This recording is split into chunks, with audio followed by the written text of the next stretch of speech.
What's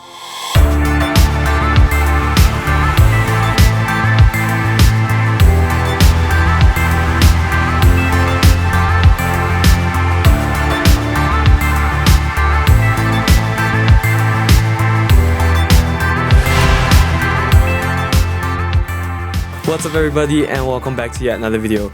As you guys can probably tell, I've changed up quite a bit in the YouTube setup and it looks quite a bit different from the last video I uploaded, and that's because I'm in the midst of the process of updating the setup and seeing what angles looks best. I just got a new light, the Godox SL60W I think, and yeah, I'm just trying to figure out what looks best in this specific space. That's why the background in today's video is actually pretty messy, but please ignore that for this video at least. Anyways, that's besides the point. Today I'll be bringing you guys another street photography video, a street photography POV video actually. I'll be taking you guys along on my shoot and I'll be showing you my process. Since it's been around 7 months since I've uploaded a video of this style specifically catered to street photography, so I figured it'd be right around time that I've uploaded another video of this specific style. And yeah, with that being said, let's jump straight into the POV voiceover.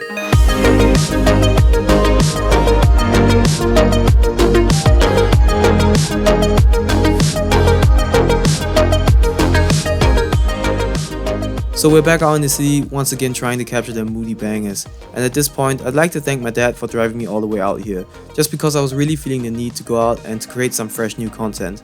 I've actually gotten quite some DMs on Instagram asking me if my account had died, because I wasn't posting as often, and the reason for that is that I just wasn't able to create good quality content in the recent months as corona restrictions were put back in place and I basically was stuck at home.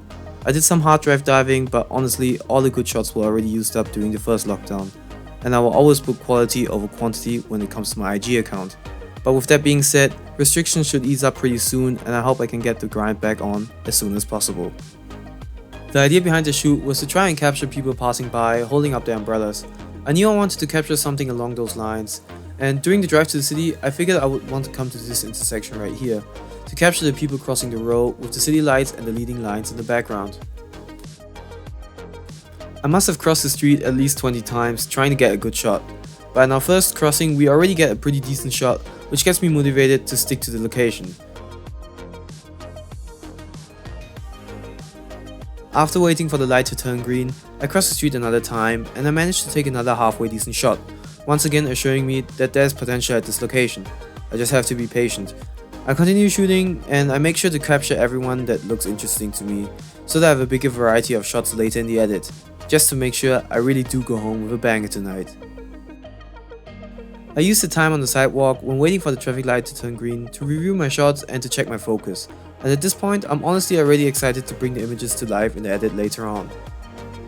To be specific, I was particularly excited about this image, and I'm really happy with the outcome. I really do enjoy these subtle green cinematic tones. Fast forward to about 10 minutes later and I'm still crossing the street back and forth like a crazy person. But I can tell you right now, this is where we capture the best shot of the night. This is what I've been waiting for all the other times I was crossing the street.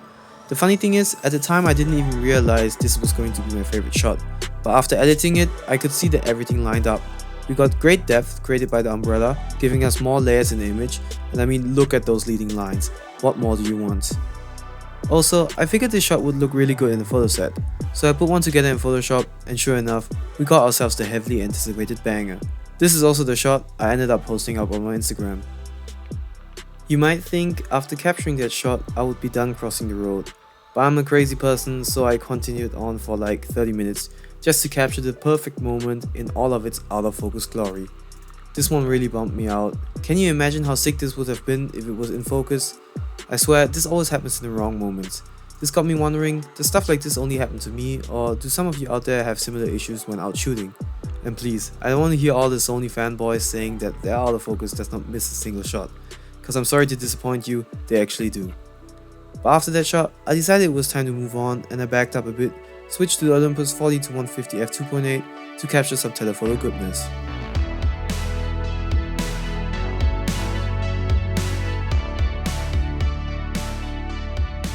I start out behind this taxi and begin sniping away, and to my surprise, the first couple of shots already are bangers, and I'm hyped to see what more I can accomplish from this position and with this lens. These shots are quite noisy but still tag sharp. This reminds me, when I first got the 40-150 f2.8 Pro lens, I really wanted to like it, but I never got any good shots with it. I think I just had to learn how telephoto photography works, and now I can comfortably say it's one of my favorite lenses of all time, and its performance is well worth the hefty price tag.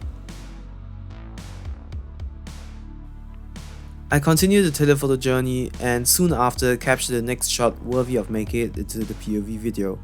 This shot is great, but honestly I just wish the subject would have been around 50 meters closer to the camera, but I'm still pretty happy with it. After this, sadly my China GoPro ran out of juice without me noticing, so I don't have the last 10 minutes of the shoot on tape, but at least I got a couple more good shots. After these, I was ready to go home anyway.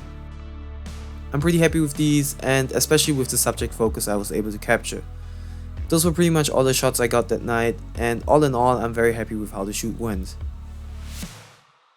Anyways, I really hope you guys enjoyed this POV street photography video, and this time around I really tried to play around with the editing of the actual POV section of itself, the actual POV